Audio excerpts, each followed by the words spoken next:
Magandang hapon po sa inyong lahat. Ito na po ang resulta ng 2 p.m. draw ngayong April 23, 2026 para sa mga games na 2D Lotto at 3D Lotto.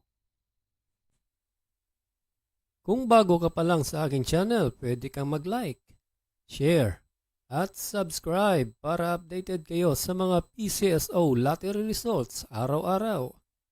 Para sa 2D Lotto 2 p.m. draw, ito po ang mga winning numbers. 19 and 29 in exact order.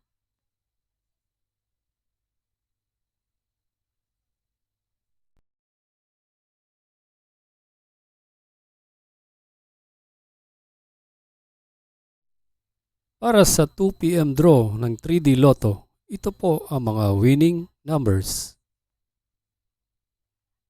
9, 7, and 4 in exact order.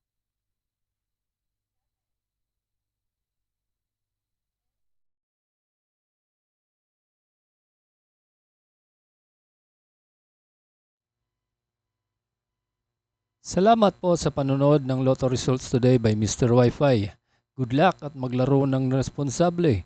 Huwag kalimutang mag-like, share at subscribe. Hanggang sa muli, paalam po sa inyong lahat.